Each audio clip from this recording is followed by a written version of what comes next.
જો આજે football વિશ્વકપનો final match છે અને મારે શાંતિથી જોવો છે, જરાય આડી આવતી નહીં અને રિમોટની સામે નજરે ન કરતી.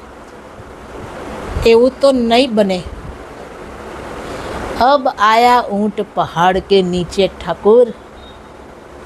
આ રિમોટ માટે આજે તમારે બહુ મોટી કિંમત ચૂકવવી પડશે.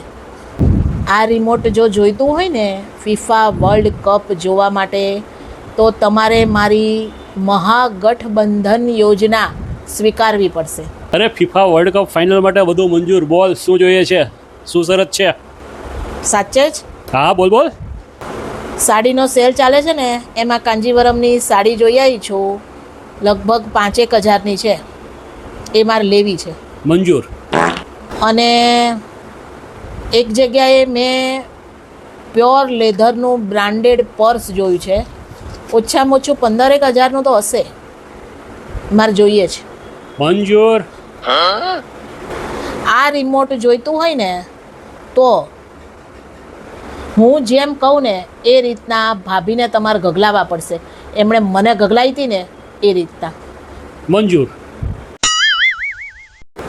જોજો હલવાઈ ના જતા હો, જાગો છો ને? અરે ભાઈ, મારે આજે મેચ જોવાનું છે, જોવી જ છે, એટલે તું કે બધું મંજૂર, તું કે એ બધું મંજૂર જ રાખવું છે. બોલ, હજી કે કાંઈ? અને હજી મારે એક એપલનો મોબાઈલ પણ જોઈશે, નવો.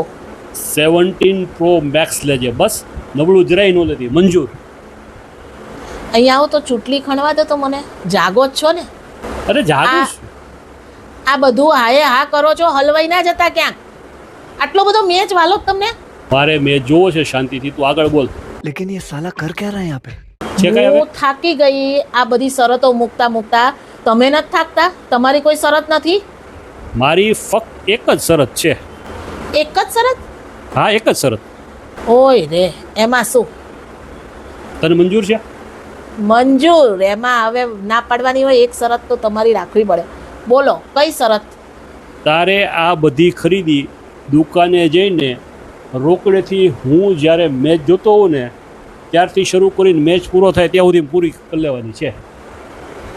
તમારે મેચ શરૂ થાય ત્યાં સુધી, પૂરું થાય ત્યાં સુધી મારે આ ખરીદી કરવાની? હા. ઓય રે, આટલી જ શરત? બસ આટલી જ શરત. તો એ તો મને મંજૂર છે.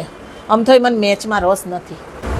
મેચ ક્યારે શરૂ થાય છે એટલે હું તૈયારી શરૂ કરું મારી શોપિંગની. હું તૈયાર થઈ જાઉં જરાક. રાત્રે 12:30 પછી. મારે આ નિર્જળા એકાદશી રહેવી છે, અન્ન પાણી લીધા વગર. ઓહો, નિર્જળા એકાદશી? એ તારાથી નહીં થાય, રહેવા દે. ભૂલી જ જા. એમાં આખો દિવસ કંઈ ખાધા પીધા વગર રહેવાનું હોય અને એ તારાથી નહીં થાય. ના, શેનું થાય? એવી કોઈ વસ્તુ જ નથી જે રેખા જોશી ના કરી શકે. એટલે જ તો કરવી જ મારે. તું 3 તગારા ફરાળ ખાઈને એકટાણું નથી પૂરું હરખી રીતે કરી. કિંતા નિર્જળા એકાદશી કરવી છે. गजब बेइज्जती.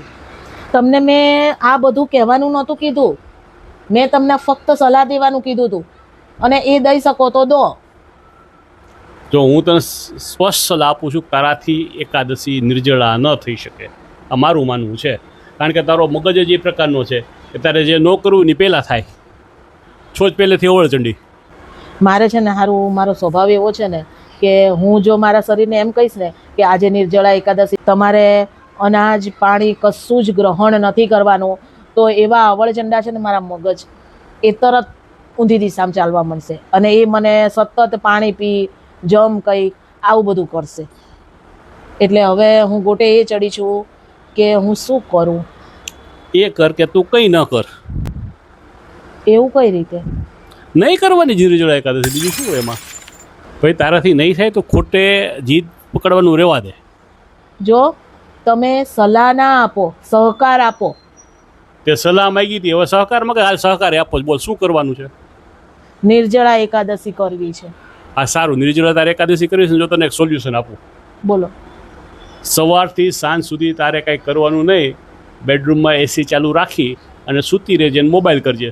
સવારે ચા બનાવીને પી લેશું, બપોરને સાંજનું જમવાનું બહારથી મગાવી લેશું. સાંજે 6-7 વાગે નહીં, નિર્જળા એકાદશી પૂરી ન થાય ને ત્યાં સુધી બહાર ન નીકળતી તું. જ્યારે નિર્જળા એકાદશી પૂરી થાય ને પછી જ બહાર આવજે, તો નહીં વાંધો આવે. સાચે જ? હા. પ્રોમિસ? પ્રોમિસ કર તું તારે. મારે આ જ સાંભળવું હતું. સહકાર આપવા બદલ થેન્ક યુ.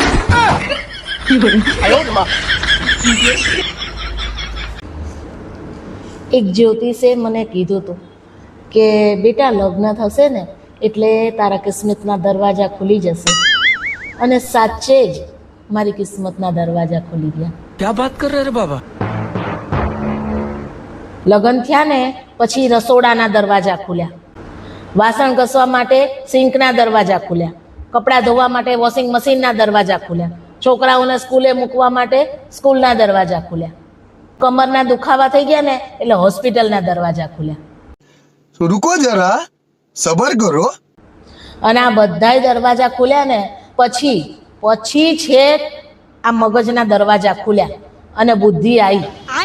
અત્યારે ઓલા જ્યોતિષને ગોતું છું, તમને મળે ને તો મને કહેજો.